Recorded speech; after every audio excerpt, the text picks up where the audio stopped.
It's the Mike Francesa podcast on the Bet Rivers Network. Hello again, everybody, and welcome to the Mike Francesa podcast on the Bet Rivers Network and wherever you go for your podcast needs. And remember, for all of your wagering needs, it's Bet Rivers in New York and New Jersey, Play Sugar House in Connecticut. As we put the football season to bed, one final bit of business here, a little Super Bowl retrospective, and then Mike Pereira on the officiating, which has gotten so much attention. So that will make the turn to baseball tomorrow. We'll have a lot of football stuff coming up, including whether Aaron Rodgers winds up with the Jets, which will be fascinating to watch, where Carr winds up as an example. Still a couple of coaches to be named, although we got a good idea who's going where now. But let's begin with the emails. Mike Francesa podcast at gmail.com is where you send your emails so that they hit this show. Patrick starts us off. I know you're a big fan of Andy Reid. I was very happy to see him win his second Super Bowl. Great coach. Now an all-time coach. Landry, Lombardi, Belichick, and he might not be done. No question. Andy's now the fifth winningest coach of all time. He's only a couple of wins to get past Landry. He'll pass him next year. He's the second winningest coach in postseason history. Now there's more postseason games, so he and Belichick have the most wins in the postseason. He's won 2 Super Bowls and put on a brilliant offensive display in the second half. The adjustments they made, I think they got a big edge with the field. I think the Eagles had a big problem with the field, and it hurt their pass rush a lot, just like the snow hurt the pass rush for the Bills in their game. I think this game especially, it really negated it. Reddick said it was the worst field he ever stepped on in his life. I don't know what was wrong with the field. It's something the NFL should be very embarrassed about, and I'm sure they are. The field was not up to a standard for a Pop Warner game, no less the Super Bowl. But in the second half, they put on a display that was almost perfect. They were 4 for 4 in the red zone. They were as efficient as a team could be. The motion that Andy used destroyed the Eagle defense. The Eagle defense was off stride the entire time. Andy went to the running game, which we have talked about, which has been a Achilles heel for him. He has been want to go to the running game in big games. He has always stuck to the pass. He went to the running game here. It made a huge difference. And the punt return was an enormous play in the game. I mean, let's be honest. The Chiefs don't win the game without the fumble recovery for a touchdown and the punt return. That's 14 points in a very tight game. You know, and their defense did a better job in the second half, but their offense had the ball a lot in the second half. That was another big thing. The Eagles scored 11 points, but the Chiefs scored 20. But the Chiefs scored 24 points. You know, that was just way too many points, in the second half. And when you have that kind of game and you outscore them 24-11 in the second half, it's enough. I mean, it wasn't like the Eagles didn't do things well. They did things really well. They had a lot of yardage for the game. They scored 35 points. Kansas City got 7 on a punt return and 7 on defense. That gave them 24. That was enough to make the difference. They got 24 points in the second half and dominated in the fourth quarter, which is what they've done in both their Super Bowl wins. They've come from behind. And Mahomes has come from behind 10 points in 4 different playoff games. That's impressive. They're very good at coming from behind, and the play calling was unbelievable. Unbelievable. Wide open guys everywhere. And they executed almost every play. Let me get to the rest of these emails, and then remember Mike Pereira coming up, and we have some stuff to talk about with him. What are your thoughts on the quarterback sneak, where everyone is allowed to push the quarterback forward? The play has become unstoppable. It has. And it's now legal. I don't like the play, but I don't know how you're going to stop it. You're going to legislate against them pushing these quarterbacks forward so you got the interior linemen go low. They go low and hard.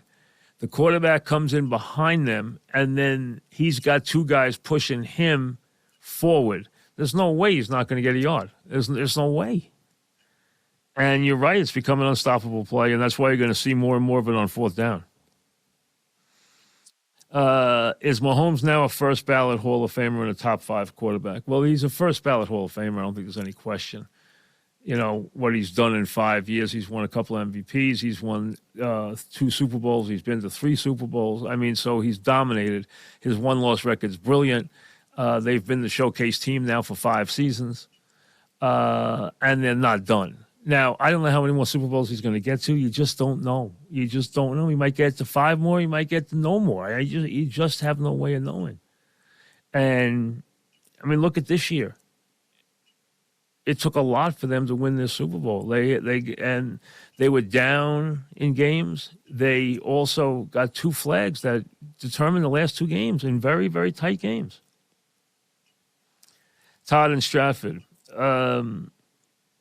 For the multi-million-dollar machine that is the NFL, they're in their crown jewel game with millions and millions watching. To have the network show you 50 people replacing divots on the playing surface like it was a random polo contest on the outskirts of Florida was another disgrace. Well, you put it well. The NFL spends a fortune on this game. They make more. I mean, they make so much money on the game that it's almost incalculable. And when you put it in the grand scheme of things, they have a license to print money. And they spend a lot of it on their showcase game. But all they keep trying to do is make it an event and worry less and less about the football game.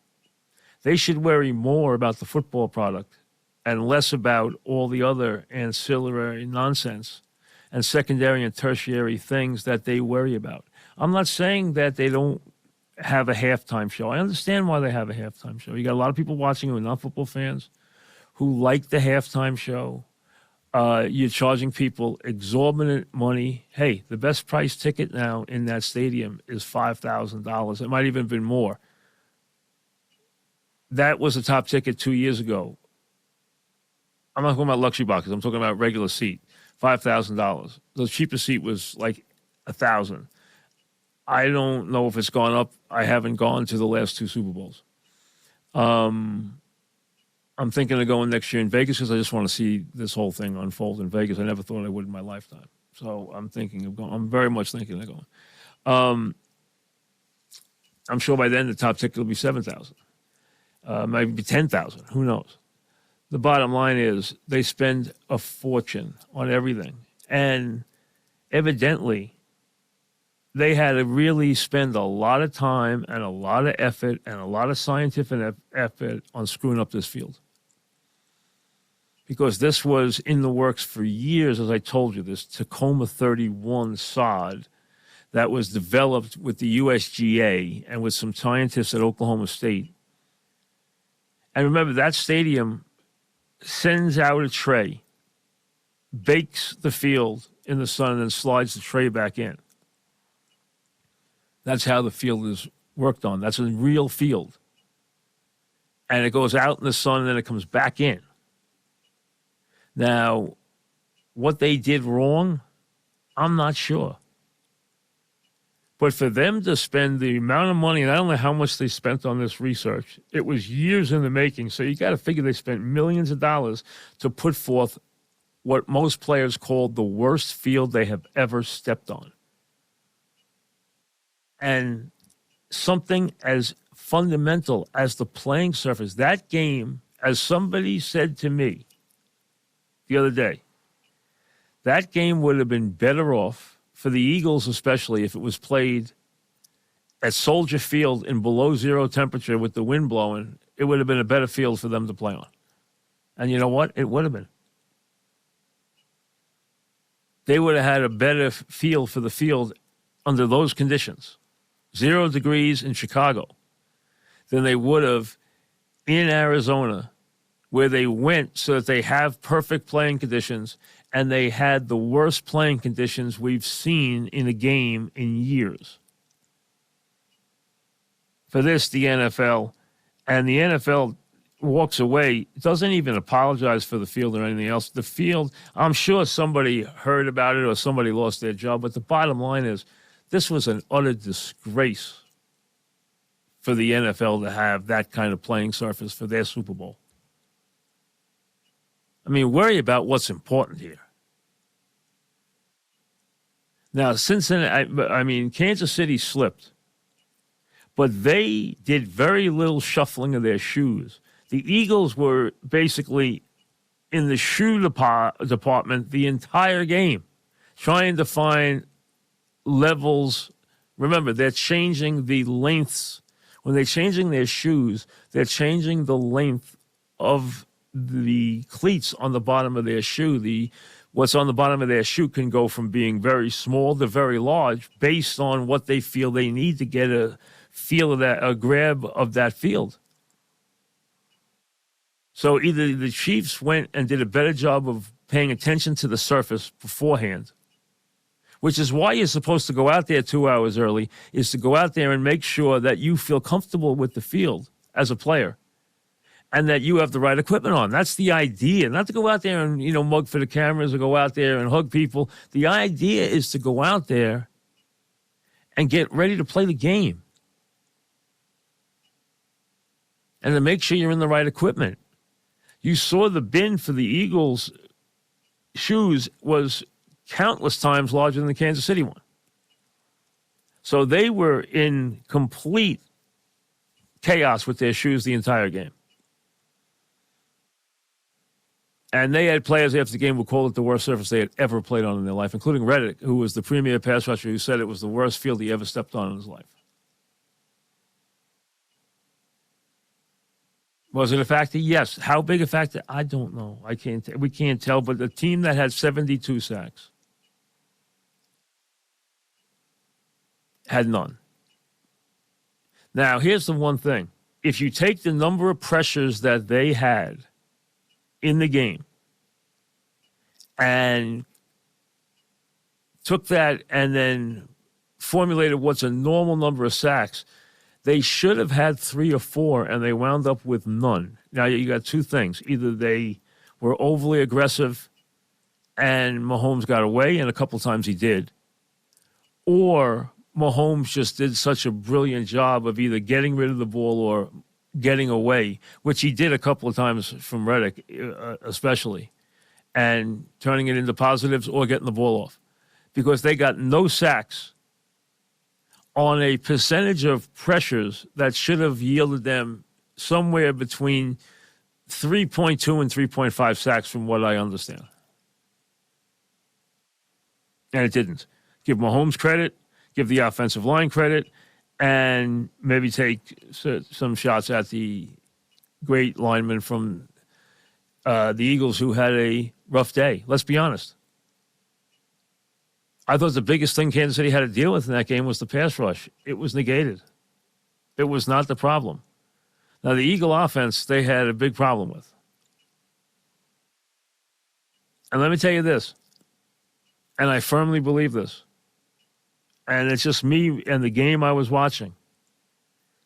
If Hurts had not fumbled that ball, and he really just lost the ball, and then he slipped and he couldn't get back to the ball, and the ball was scooped up, so it wasn't just picked up for a recovery, it was scooped up for a touchdown by Bolton. We know that. If that play had not happened when it did, I believe the game was on its way to being a rout. I'm sure Kansas City would have scored some touchdowns in the second half to maybe make it closer, but I don't think they would have been close enough to win.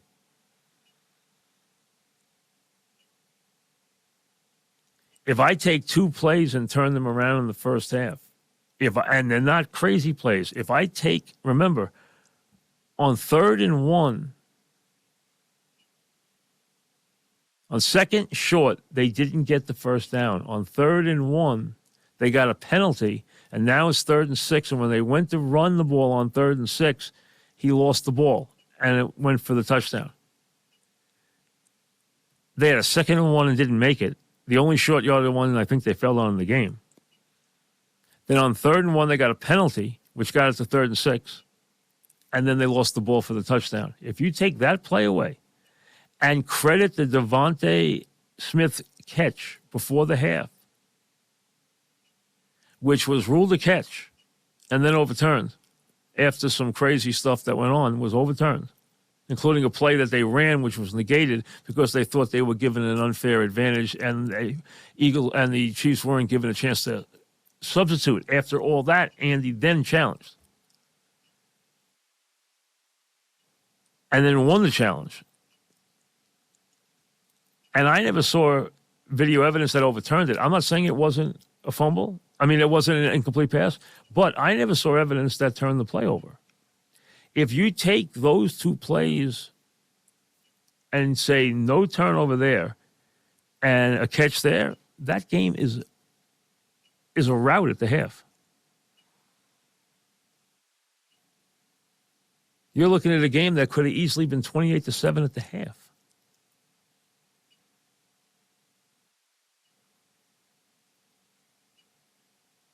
So Kansas City was playing with fire. They gave up almost 300 yards of offense in the first half. Their offense played brilliantly in the second half, and their defense did enough. And then the Eagles weren't able to get the ball back the way the end of the game went. They never saw the ball in the last 5 minutes because of the penalty. But that game in the first half had a chance to be blown completely out of proportion.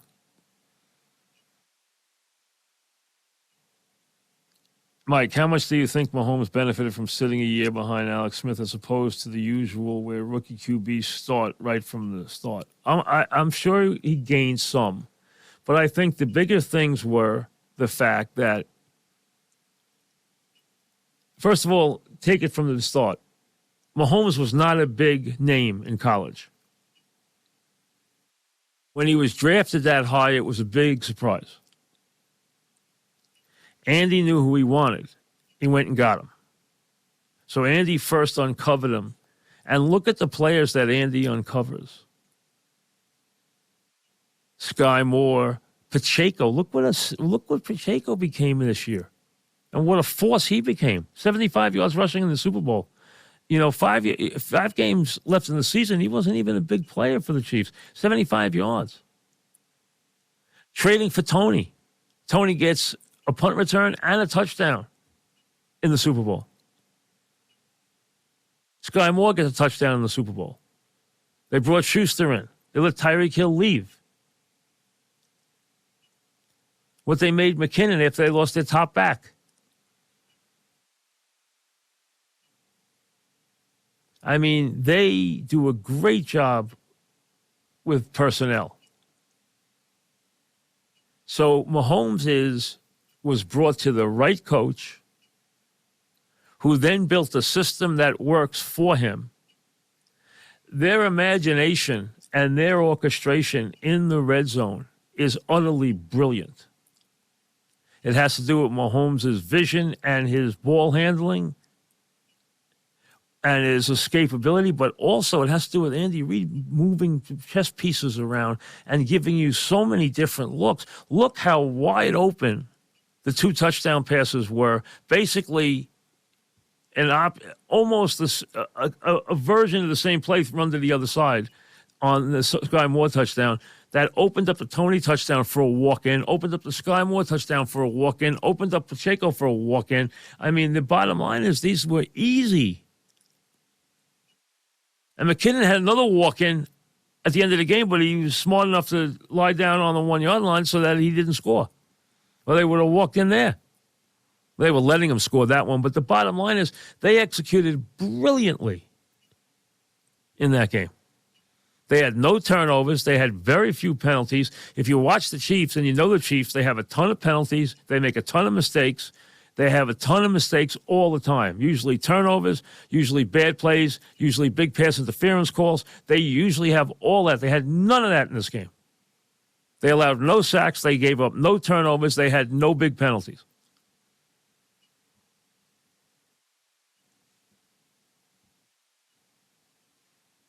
That's a clean game for them. They don't usually play clean games. They played a great clean game. And a lot of people I've talked to feel that pound for pound, this might have been the best played Super Bowl of all time. It was close. It was a very well-played game. The Giants-Bill game in Super Bowl 25 without a turnover was a brilliantly played game with no turnovers in the game. Superbly played throughout and then wound up on a missed 47-yard field goal. It was a brilliantly played game, though. This was, too. This was a superbly played game. And the offenses had the better of the defenses, no question about it. I mean, the Eagles scored 35 points, and thanks to a punt return and a defensive touchdown, the Chiefs scored 38 points. When we come back, we'll chat with Mike Pereira. You're listening to the Mike Francesa podcast on the Bet Rivers Network. Mike Pereira is the dean of the former officials who have become TV stars, and he does it very well, as does Steratore on CBS. And it's a good time to talk to him because nobody knows how to talk officiating and knows all the different nuances of officiating more than Mike Pereira does. Nobody. He's the best at it. He brings it. He is very good at bringing that to the audience in a clear, concise way, and he does a terrific job. Mike, welcome. How are you? Mike, I am great. It's good to be talking to you again. All right. So listen, a couple of things, Mike, let's get to, because officiating, with all the gambling now, officiating has moved to, even if it could, even a more scrutinized place.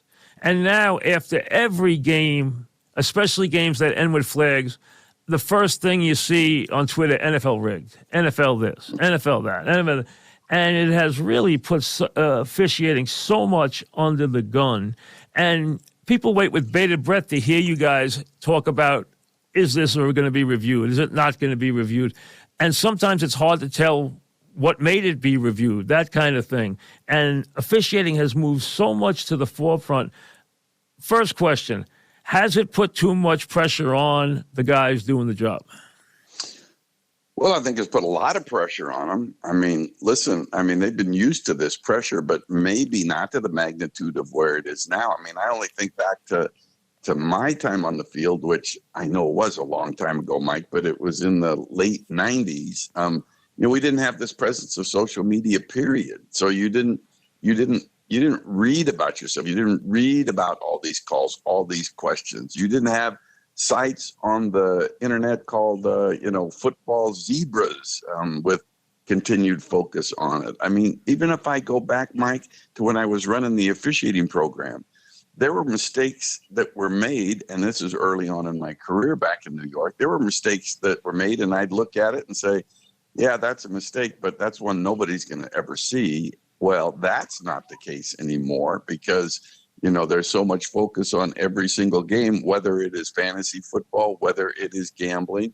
I mean, the pressure is enormous, but that's the nature of the avocation, that pressure that goes along with it. And you learn how to handle it. You learn how to react without having that aspect of it in your mind. The game itself, once you get started, Mike, and I think people don't realize this, but, we are all now great slow motion officials, including me. But there are still 7 people on the field that are making decisions based on what they see in 1/26th of a second of a frame that quickly. So you don't, at that point, think about the pressure. I mean, you don't think about where you live. You don't think about who the player is. You have to react so quickly to something you see so briefly that it's very, very difficult. It's just that while that speed is there, and the speed has gotten quicker, but while it's there, you just have to react, and then you have to accept what gets written about it, whether it's justified or not. You just have to accept that it goes with the territory, and you have to go forward. Mike, fans have been brought up on the idea that the official is going to swallow his whistle when the championship is on the line. No penalties in overtime hockey in the Stanley Cups. I remember a Jake O'Donnell or a Richie Power saying, hey, if the game's tied late and it's a championship game, they're going to have to earn it. They're going to have to earn it. We're going to step away. We're going to have to earn it. Fans have heard that forever. The question I have is, if it's 27-17 in October, and then it's 2 minutes left in a tie Super Bowl game, is the same judgment supposed to be used, or is there supposed to be a common sense there that has to elevate the call at that point, or is it the same call? Well, to me, it's the same call, and I've always said that. Look, I was in the department as the head of officials basically for 12 years. And in my 12 years, I never once said, swallow your whistle inside of 2 minutes. I mean, I think that's outrageously unfair to everyone, including the players. If you swallow your whistle and don't call something because it's inside of 2 minutes, is that fair to the team that doesn't get the call? Should we have not have called a late push down out of bounds when Mahomes against Cincinnati at the end of the game, when he got pushed, not hard, but he did get pushed into the ground. But when that guy reaches for that official, Mike, does he have time to realize he is sending that team to that game's either going to overtime or that flag is going to send that game he doesn't, one team to the Super Bowl? Yeah, I understand how you think that, but that doesn't how fans would think that, but it doesn't happen. You have to react. Do we want to have what happened with the Saints and the Rams a couple of years ago, where you don't call pass interference when it's at the end of the game? I mean, there's a balance here that you have to find. I mean, and I think that's what's kind of unfair. All right, well, let's get to the Bradberry call, which Bradberry said was a penalty. But here's the thing.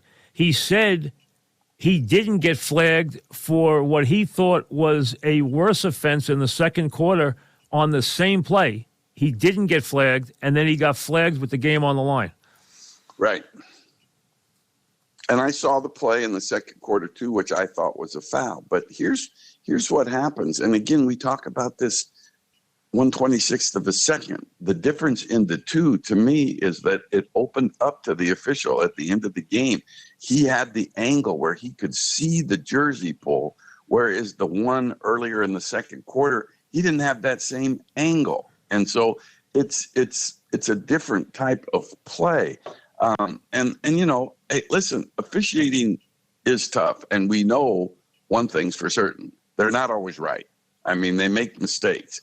But you can't take, and the official doesn't know he makes a mistake until the office tells him, a day later, hey, you missed this. But, you try to get everything that you can get if it's clear.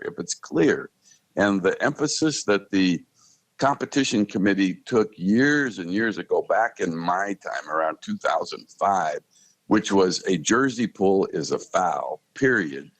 When you're an official and you see the jersey pull, you're going to call it, and you're just not going to not call it because it happens to be inside of 2 minutes. My local driver here that takes me back and forth to the airport says, I have an idea. Let's just take the officials off the field at the 2 minute warning and let the players decide it. It's really nonsensical. I mean, and you just have to call what you see. And I would say that any official that ever told me that he was going to put a zipper on his pocket and not call anything in the last 2 minutes unless it was so obvious to everybody, I'd fire his ass. I mean, that's the last type of mindset that I want to go in to a last 2 minute series when the Super Bowl may be on the line. I want fairness. And in all fairness, I think without that hole, I think that Smith-Schuster really breaks that, beats Bradberry, and likely maybe scores a touchdown. So you think that impacted the play to where you think he could have scored? The ball wasn't that far away. You thought he could have scored. Now, it's defensive holding is before the pass is thrown. Yep. So throw out the fact of whether it might have been catchable or not. Without that grab of the jersey, without that tug that Bradberry thought maybe he could have gotten away with, then I think it was a possibility that Smith-Schuster could have caught the ball. So it's just one of those things, Mike, and it just was so much emphasis on the officiating from championship game weekend, the messiness of it, that it's like officiating can't get out of their own way, even if they're right. And but that's kind of been the nature of the postseason this year. We're talking with Fox's Mike Pereira, who is the number one guy on officiating, has been for a very long time. Mike, in a game like that, how much talk is there on the field among the officials when they notice, where it's so noticeable that the players are having a problem with the field from a condition standpoint? They're slipping all over the place. Does that get discussed, or is that not even brought up during the game? Not even brought up. I mean, that's beyond their realm of supervision. So you wouldn't say, "Hey, be careful obviously here with because that, these guys are slipping all over the place." No talk like that. no talk. Okay. We want to get these things. Let me get to the play because the Eagles were, from what I hear, the Eagles did not like the machinations of how Andy got to review the Devonta Smith call. They felt that they were hurt, that they felt they were unjustly not allowed to run that play. They felt they did not dispute whether it was caught or not, and I never saw a clear indication that it was not a catch, but I'm sure there was somewhere for them to overturn it. They did overturn it, so I'll give them that. But they felt that play before that they ran should not have been stopped. How about that? Well, I mean, there's really two different situations. I mean, you're talking about the catch on the sideline, right, where the player was on his feet, and actually there was a matchup situation which killed the clock and then allowed Andy to throw the challenge flag on that one, which led to a challenge that he lost, by the way. No, that's the one he got right. Yeah, that's no. The one that was reversed was inside of 2 minutes. So that was stopped by the replay official. Right, so the Devonta Smith one. But why was the other one not ruled? Why was the other one not? Why was the play stopped? They felt the play should not have been stopped that they ran. Well, again, do we remember the week before? Do we remember the 2 weeks before with Devonta Smith again? On the catch in the Eagles game. Right, they messed up, which we never saw. So we didn't know that the play. We didn't get a good look at it. We didn't really get a good look at it this time either, because we never saw. I never saw a replay that showed the ball was on the ground. It was moving, but I don't know if it was out of his arms or not. I had no idea. Yeah, I mean, to me, and I'm the same way. The one thing that the replay official, which was, the New York people were in the replay booth in Glendale. You had your regular replay people. There was probably 7 or 8 people in that booth. But the one thing that they did is they basically waited until the ball was about to be snapped and then shut the play down. And then to me, Mike, and this is one of my major complaints in the game, 4 minutes later, they decided that the pass was incomplete and they would reverse it. 4 minutes. I mean, where are we on the basic premise of replay? If it's clear and obvious that the call on the field is wrong, then you reverse it. If you have to sit there and look at it for a time period before you even shut it down, and then look at it for up to 4 minutes total, and then reverse it, I mean, I wasn't in the booth going nuts, but I was in the booth upset because, it just seems to me that what we're doing is we're just re-officiating the play, and we're looking to prove the officials wrong instead of looking at it and saying, if we can't see 100% that it's a clear and obvious mistake, we're not going to reverse it. And that bothered me in that game, and it bothered me to where replay has gone back to where it's become too technical. And to me, in that play, since they had to look at it that long, and I never saw anything that convinced me that the call of a completion was wrong, I think they should have stayed with it. And that's when I think that, when replay interferes beyond where it should. Do you feel that we have, because everyone keeps bringing up, what is a catch, what isn't a catch? I think a lot of times on the playing field, it is not hard to tell what is a catch and what isn't a catch. But on the sideline, where we get into this idea of, is he bobbling the ball? When did possession start? Those are impossible to tell what's going on. I couldn't agree more. I'm okay now. I think there was a good, two different types of plays that demonstrate the difficulty. There was the Smith play going to the ground, and that's the one that's confusing now. Yes, because also the one with the tight end, when does he bobbled it. So now he had the second foot. Now, we did see that he got the foot down. It looked like the ball now is steady in his hands, and then he did get 2 feet down. But when you have the sideline and they have whether or not the guy's bobbling the ball, those are so tough to tell. And then when you bring in, he's got to complete it through the ground play out of bounds. Those plays become impossible for us to tell what the heck's going on. Yeah, and to me, the thing that was really clear is going to the ground is difficult when you're talking about the ball moving and that type of thing. I'm not clear any longer about going to the ground, And then the guy rolls over, Mike, and you can't see the ball anymore. So you don't see the ball, you don't see anything. Did he roll over? Did the ball hit the ground? Did it not hit the ground? It's become impossible to tell. Mike, my favorite group of people are the 50 drunks in a bar. I go to them every time, and they would look at that play and they would say, what'd they call it?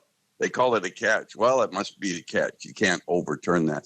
But you look at earlier in the game on the catch fumble, that they ruled catch fumble on the field, and it was picked up by the Chiefs and run in for a touchdown. See, that when you're on your feet has become much clearer. That was automatically an incomplete pass. I said that 1,000 times right away. Boom, that's incomplete. You said it right away. That's incomplete. Right. It's going to come back. It's incomplete. Those are easy. The ones on the sideline have become impossible. Plus, we lose sight of the football. When the two Devontae Smith ones, we didn't even know that it was an incomplete when they ruled the first one right. Then we found out later in the game or after the game that it was an incomplete pass. And then the one Sunday which they ruled the pass and then came back after all that time and ruled it incomplete. I still never saw anything that showed that it was an incomplete pass.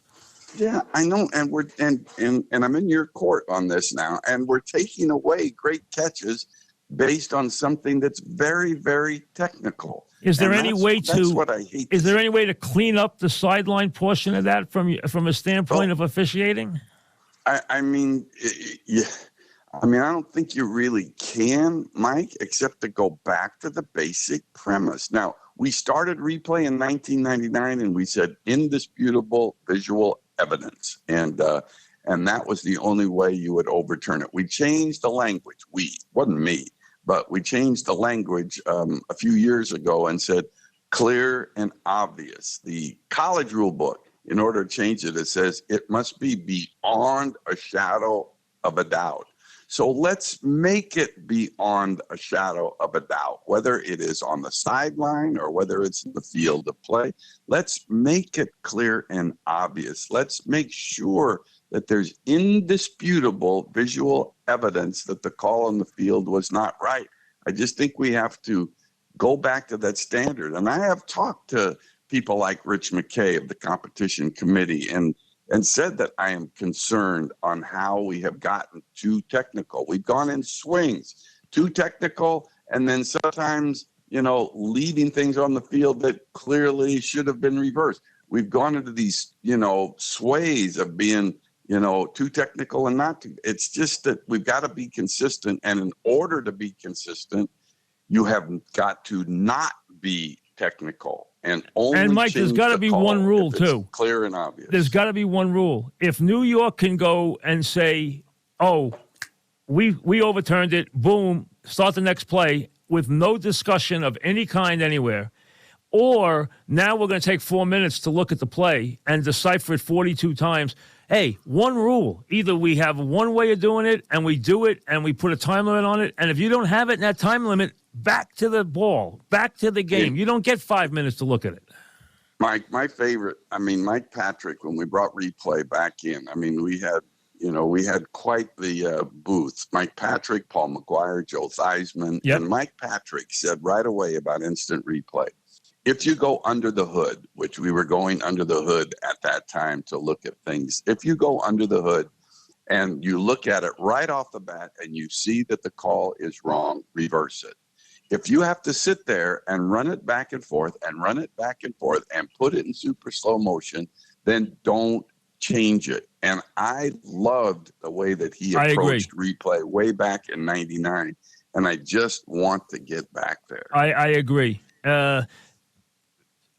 Aaron Rodgers, who makes a lot of crazy statements, made an interesting one. He said the best officials are on TV now. That's one of our problems. Stop taking these guys out of the booth and putting them in TV places. Now, you guys, he's talking about you and Steratore and all these guys. Funny point. You guys have become TV stars. The other point is this. It seems now the NFL has got to do a better job of getting more talent and better people onto that field doing these jobs. These are demanding jobs. If that means more pay, it's more pay. The bottom line is this is a big part of an incredibly rich sport. You can't cut corners anywhere, and if these jobs become better jobs, good, God bless the people who get them. But they need to get more qualified, athletic people into those positions. I can't argue with you. I think there's two separate issues there. I think there's the people that are on the field, and in this case have left the field to go into television jobs, and there are those that are off the field running the program, that run from the program to get into these television jobs. So you're talking about Blandino and myself, yep, who were the heads of officiating, and then the other three that came off the field. Look, I think that the head of officiating, Mike, I think it's the second most important job in the league.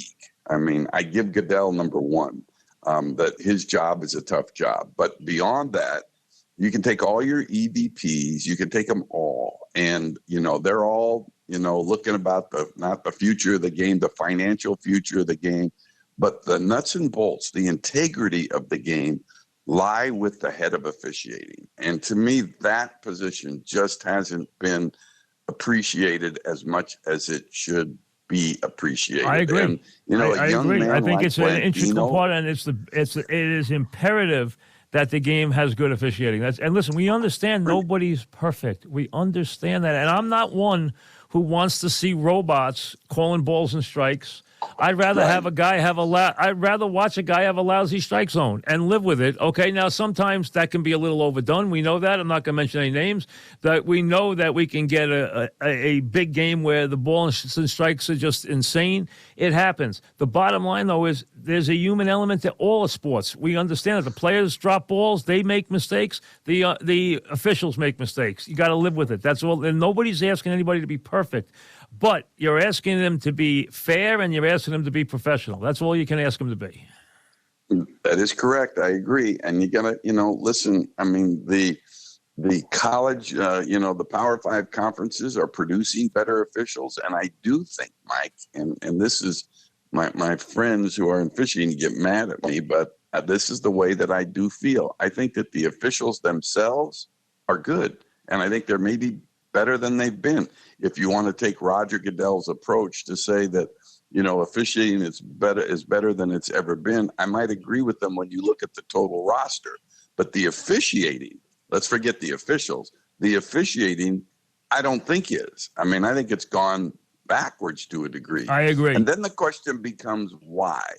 And then you have to look and say, has replay with this video assist, with this expedited review, with this communication system, with everybody in the officials' ears from New York to the replay booth in the stadium side, has it gotten to the point where the responsibility to officiate the game has left the field and moved on into into the booth or into New York? And has it made officials on the field more reliant on those voices that are in their ear? And I look at the mess that was created in Kansas City, Cincinnati on the redo of the down, if you want to call it that. I mean, we're trying to do too much instead of using some damn common sense and only getting involved when we need to get involved when it comes to moving a ball a half a yard when it's 3rd and 9. So you have to rethink, to me, the overall philosophy of how you treat the game when you're moving the ball a half a yard or doing some things, to me, which have no impact in the game. And that's kind of where I've seen it drift at this point. The other thing I would do, Mike, I don't know how you feel about this, is I would rather they elevate crews. And I would say this: if you have and a good crew that's going to get a playoff game is going to have a good, solid, or a very good referee and a very good umpire. And what I would say is the NFL and the crew have the right to make 2 changes if they have a weak sister or weak person on their staff. And then I would just elevate crews, and we'd say, hey, if the NFL wants to make a change, they're allowed beneath umpire. If they want to make a change, if the guy who's the referee wants to make a change beneath umpire, he can. And you should make 2 changes on a staff and then elevate the crews, because I think crews with their coordination, that's lost in the postseason. I think that gets hurt. Well, you and I have talked about that before. I mean, I am a crew guy all the way. When I took over officially in 2001, I said we're going to advance crews with a couple of changes, like if it's a first-year official or if maybe you haven't had enough number of games to qualify for the Super Bowl, then you make the changes there. But otherwise, it's a crew concept. Again, I care about the best officiating, not the best officials, and that's done by a crew. So in 2001, we advanced crews. 2002, we advanced crews. 2003, we advanced crews. Interesting thing happened. One field judge got 3 games in a row, even though he wasn't the highest ranked field judge. And there was a group that didn't like that, and that would be called the officials. They didn't like that their number 1 guy at a position didn't get the job, so they filed a grievance against the concept of advancing crews, and I lost. You know what? It has to be the greater good. That's all there is to it. And listen, agree. Your crew is going to get weighted off your referee and your umpire. We all know that. It's just the bottom line. It just is. You know, I mean, we all know that. I mean, and that's where your coordination has to start. And listen, they'll do a good job with the rest of the crew. I always think if your umpire and your referee know what they're doing, the rest of the crew is going to fall in line. And the referee or umpire will tell you, even the umpire will tell you, hey, just, all you need is a good umpire, and then the other 6 guys can be anybody. But I do agree, the referee controls the perception of what people think about the crew. But, it was interesting, even in the Super Bowl, they had Carl Cheffers when they introduced Carl Cheffers. We're in Glendale, Arizona, for God's sake. When they introduced Carl Cheffers for the coin toss, I think he got booed more than Dak Prescott. He got booed because he had a reputation throughout social media of being a flag official. And everyone said, oh, no, we're going to get 1 million flags because that's his MO, and it didn't happen in the game. But because it wasn't fair. I mean, just because his crew threw the most flags doesn't mean that Carl Cheffers threw the most flags. And that's why teams had trouble. I'm sure the Eagles and the Chiefs had trouble scouting this crew, because how do you do it? All the penalty totals are based on what the crew throws. And so all of a sudden you have these individuals that come in, and now you can't track it. But he was also, because of the play, with the Chiefs, where they called roughing the passer on Jones, I think it was, on the hit on Carr when the ball came loose. It's just they're popular targets right now. But I was amused when I heard the crowd react in the Super Bowl to the referee at the coin toss. It was pretty amazing. Hey, only nine penalties for 47 yards accepted. That's a very low number. That's a very low number for a big game. Yeah, really. And yet, to me, not only that, it was the fact of how many of them were the 5-yard simple fouls that are discipline fouls. I was surprised at that, because I track everything when I'm at a dang game. When I look at Kansas City, I mean, they were called for 4, 2 offside, 1 neutral zone infraction, and 1 false start. 1 was declined. And the Eagles had a false start, an offside, a neutral zone infraction. That's pretty unusual when it comes to playoff games with well-disciplined teams that you would have that amount and two star quarterbacks, fouls. Very few holding calls, and very few with the biggest pass rush team. I think the field had something to do with that. But a 70 sack team, very few holding calls. And not one roughing the passer in the entire game, which is the play that drives fans crazy a lot of times, because they think the star quarterback gets breathed on and they get the penalty, but not one roughing the passer call in the whole game. Well, but I think we need to look back at the entire season. We all talk about this where we are with roughing the passer, with landing on top of him with most of all of your body weight. There's been a few of those that created the controversy, but look at the numbers. I was startled by the numbers, the regular season numbers. In 2021, there were 153 roughing the passer calls made. In 2022, 93. 60 less over the course of the season. That's incredible to me. And it then is. again, I didn't realize that. Myself, that's a big number. Yeah, I always ask myself why. And, and so then I think about the preseason training with officials, and they talked about quarterback blows to the head. They said if it's matching hands means that the defender is trying to reach and knock down the ball as it's being released out of the quarterback's hand. So his hand matching the quarterback's hand. If the follow through makes contact with the helmet, don't call it unless it is forcible contact. You tell an official that, and I get it. You tell the official in any circumstance not to call something, and that generally leads to an expansion even beyond what they don't want called. So I think this whole notion of overprotecting the quarterback has basically gone away, except for that one part of it, which is that landing on top of him with most or all of your body weight in a normal tackling motion. But otherwise than that, I actually think they did a pretty good job of the quarterback calls, roughing the passer calls. And I didn't see one in my mind in the Super Bowl that even they should have considered even calling. I thought that part was very clean. What does the crew take any in closing this? What's the crew feeling, especially in the Cincinnati Kansas City game, where the play, for all intents and purposes, moved a game headed for overtime into a scoring situation and decided who went to the game? Does the crew feel that impact after the game? Are they going to go in and have a long discussion about that, or are they just going to get dressed and go about their merry way? Well, they're going to get dressed and head out because there's nothing else they can do. They will be anxiously awaiting when the head of officiating comes into the locker room and says to them, "Hey, good call, clearly a foul. You got to make that call. Good, go." Okay, that's all. You don't celebrate that.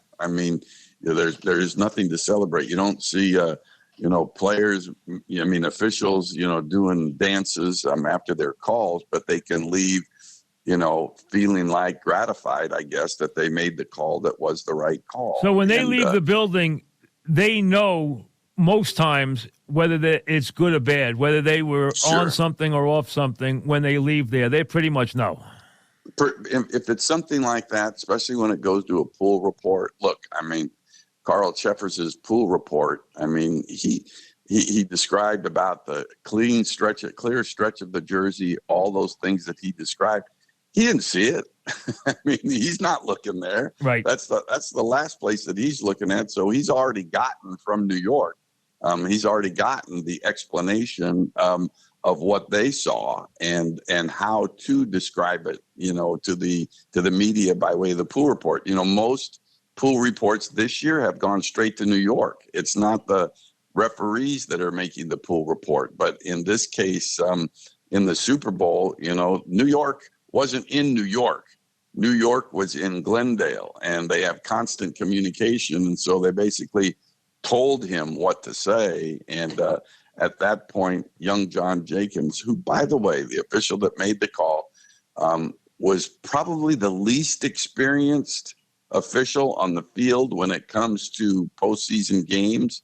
And he's the one that I know you breathed a little bit easier when you got that word that it was a clear foul. It was the right call. And then the player stands up in his locker and says, "I fouled him." And you got to give Bradberry credit. I think it was very honest of him. He said, "Listen, I don't know if you call it there or not, but I fouled him." Yeah, and that's something else, and it kind of takes the firestorm and reduces it a little bit. And of course, what always happens is we always think, okay, but then there was the fumble, there was the punt return. Did it all boil down to this one call? But when the call comes at the end of the game, it has a greater magnitude, can have a greater magnitude on the outcome. And it's just the way it is. Mike, thanks very much. Appreciate your time. Congratulations on a good season. We'll talk down the road. Thank you. You got it. Mike Pereira, Fox, the guy who does the best job on officiating in the business. No question about it. And that's where the NFL stand is, and that's where the officials and their mindset is going forward as we put a lid on the season. Andy and the Chiefs have their second Super Bowl. Hey, the Eagles can hold their heads high.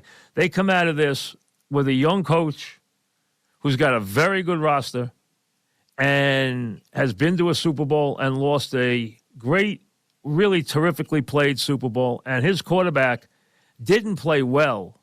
He played brilliantly. Let's be honest. Hurts came out of that elevated status out of that Super Bowl because that's as well as you can play the position and lose a Super Bowl. I mean, he had an insane game. I mean, when you throw for 307 yards, yes, you had one fumble that went for a touchdown, but you throw for 307 yards, then run for 3 touchdowns and a game-tying 2-point conversion. I mean, and run for almost 70 yards, or just about 70 yards. I mean, you can't have a better game than that. He accounted for 400 yards offense. He accounted for all those touchdowns. I mean, he had a great football game and elevated his status. He's going to be a very rich man, and he is now ranked. And you even heard Andy Reid and Mahomes raving about Hurts after the game, about how brilliantly he had played, and he did. I mean, he played incredibly, incredibly well. And so they come out of this with a team that's going to be reckoned with. There's no question. That's a very, very good and deep roster, and they can hold their head high. They played a very good game. They lost a tough game, no question about it. And we can talk about things they should have done. Did Andy outfox their defense and their defensive coaches in the second half? Yes. Did Tony's punt return kill them? Yes. Did the turnover that went for a touchdown hurt them? Yes. But they scored 35 points, and the only thing they would have loved to get the ball back and get one shot. They didn't get a chance to do that. That's what we lost with that penalty. We lost the drama of the last 2 minutes because how much did we want to see what the Eagles were going to do in response with a timeout and a minute and 35 or 40, whatever there was exactly on the clock. What were they going to do? Could they get 3 and send it to overtime? Could they get 7 and run off the field triumphant? Hey, it was going to be that interesting to watch. And when you have a Super Bowl that ends 38-35, everybody got a good game. There were some things that have to be cleaned up, especially the field, which the NFL's got a year to figure out exactly what they did. And we can live without Tacoma 31, that's for sure. Maybe it's going to be good for some putts. It sure wasn't good for football, whatever they came up with. It was an utter embarrassment. That has to change before they get to Vegas. Baseball will be up next on the podcast. Remember, we're a month away from the NCAA tournament. We'll be zooming towards that, and that will be, 3 weeks of complete chaos right around the corner. Spring is right around the corner. Spring training is now underway and will be officially underway elsewhere and everywhere within the next couple of days. So baseball is back. The baseball podcast will be up next with Bobby Valentine tomorrow, the next day. So be looking for that. We'll see. Thanks for listening to the Mike Francesa podcast on the Bet Rivers Network.